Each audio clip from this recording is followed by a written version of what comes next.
उसके पति को मार डालना। इधर सुंदरलाल बहुत तेजी के साथ हर जगह रिश्ता तलाश कर रहे थे, लेकिन कोई रिश्ता नहीं मिल रहा था। एक दिन दौड़ते हुए अपनी बीवी के पास आए, कहा सुनो रिश्ता मिल गया। कहा मिल गया, कैसा लड़का है? कहा लड़का एक नंबर लड़का है, हीरा लड़का है। मोहल्ले वालों से उसकी तारीफें सुनी है, शहर वालों से उसकी तारीफें सुनी है।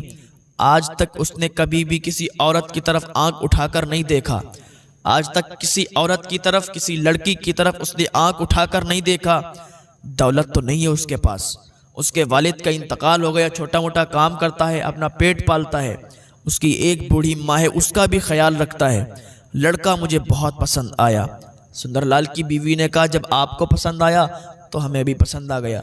हम लोगों को जब पसंद आया तो हमारी बेटी को भी पसंद आएगा, क्योंकि ये उसकी ही मर्जी के मुताबिक का लड़का है। कहा ठीक है, बात कर दी जाए, अब मंगनी पक्की कर दी जाए। कहा ठीक है। सुंदरलाल की बीवी ने, सुंदरलाल ने मंगनी की रस्म कर दी और बस तारीख फिक्स कर दी गई शादी की। और वो दिन भी आ गया कि जिस दिन शादी होने वाली थी। उधर से दूल्हा आया बारातियों के साथ। इधर इन लोगों ने पूरा इंतजाम उसका भी कर रखा था, अपना भी कर रखा था। सुंदरलाल ने उसका भी खर्चा अपने ही जिम्मे कर रखा था। धूमधाम से इनका मंडप तैयार हुआ। इनके धर्म के मुताबिक जिस तरीके से शादी होती है पूरा इन्होंने इंतज़ाम किया, मंडप का इंतज़ाम किया, पंडितों का इंतज़ाम किया और बस मंत्र पढ़े गए, इनकी शादी हो गई। और शादी होने के बाद बस वो घड़ी भी आ गई थी जो रुखसती की घड़ी होती है। उस टाइम पत्थर से पत्थर दिल भी होना, भाई हो लड़की का, बाप हो, माँ हो, कोई भी हो, पत्थर से पत्थर दिल भी उसके आंसू निकल आते हैं, उसका दिल पिघल जाता है। माँ बाप तो बहुत रोते हैं, अपनी बेटी की उन्हें बहुत याद आती है रुखसती के टाइम। सोचते हैं कि पूरी जिंदगी परवरिश की थी, पाल के बड़ा किया था और आज मेरी बेटी हमारे घर से रुखसत हो रही है, अब पराई हो गई है, तो बहुत ज़्यादा उनको रोना आता है। तो सुंदरलाल की बीवी और सुंदरलाल भी बहुत तेज़ी के साथ रोने लगे। सैयद साहब की बीवी ने लाला को बाहों में ले लिया और डोली तक ले गई। सैयद साहब और इनकी बीवी और सारे लोग दरवाजे पर पहुँचे। अब बारात रुखसत होने लगी, इनके रास्ते से बाराती चलने लगे।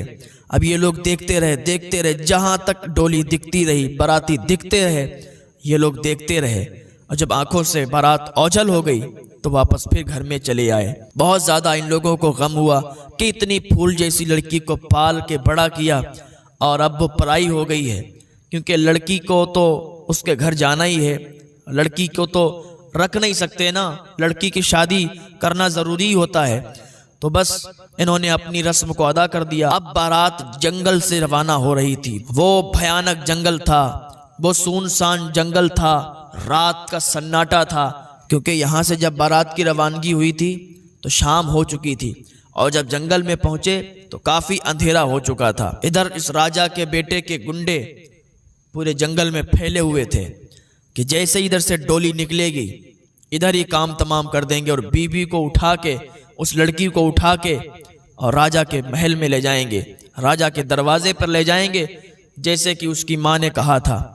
अब क्या हुआ कि जैसे ही जंगल में प्रवेश हुए, जैसे ही जंगल में दाखिल हुए तो ये डोली जो लोग चल रहे थे लेके, ये काफ़ी तेज़ी के साथ चल रहे थे।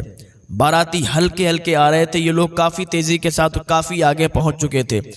दूल्हा और दुल्हन अलग अलग डोलियों पर थे।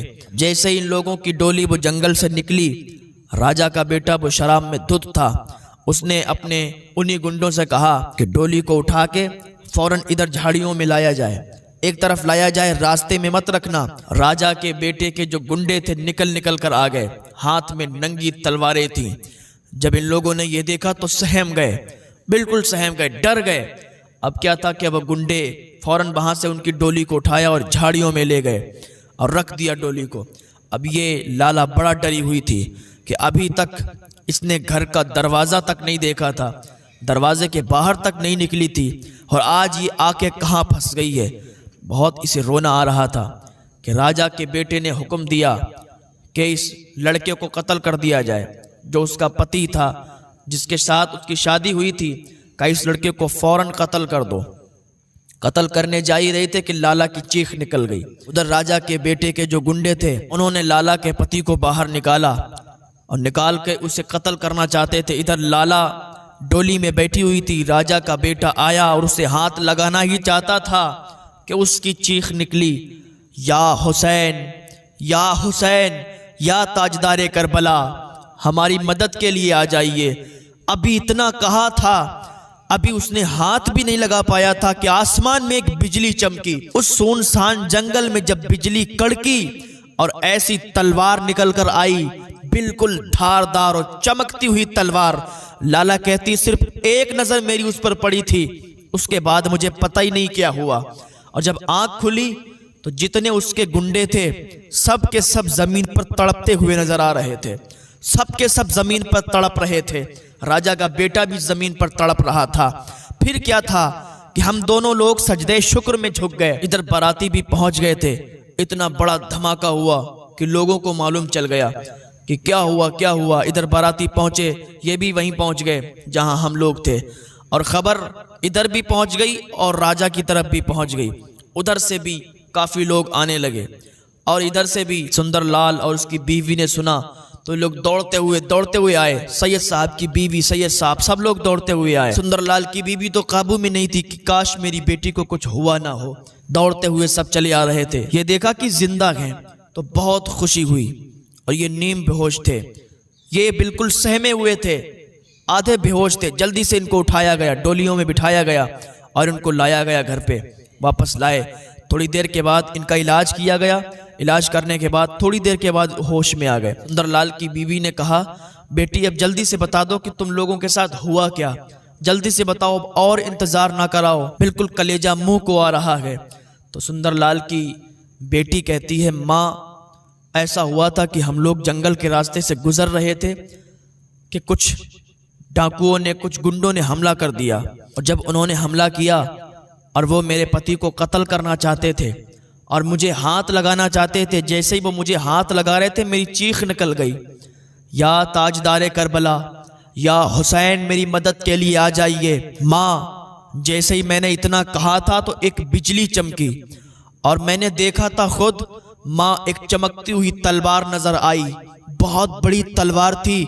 माँ उसके बाद मुझे कुछ पता नहीं कि क्या हुआ। माँ मेरी आंखें बंद हो गई थी और जब हमने आंखें खोली तो सब के सब तड़पते हुए नजर आ रहे थे। माँ ये जरूर ताजदार करबला का फैजान है, जरूर ताजदार करबला हमारी मदद के लिए आए थे। माँ अब हम लोग तो ताजदार करबला के हो गए हैं। उसकी माँ ने ताजदार करबला की तरफ लौ लगाई, इमाम हुसैन की तरफ ध्यान लगाया और कहा, या इमाम हुसैन आपने मेरी बेटी को बचा लिया, आज से हम लोग तो बस आपके ही हो गए। अब और भी ज्यादा अकीदत हो गई आपसे। आज हमें मालूम चल गया कि आप कल भी जिंदा थे, आज भी जिंदा हैं और क़यामत तक जिंदा रहेंगे।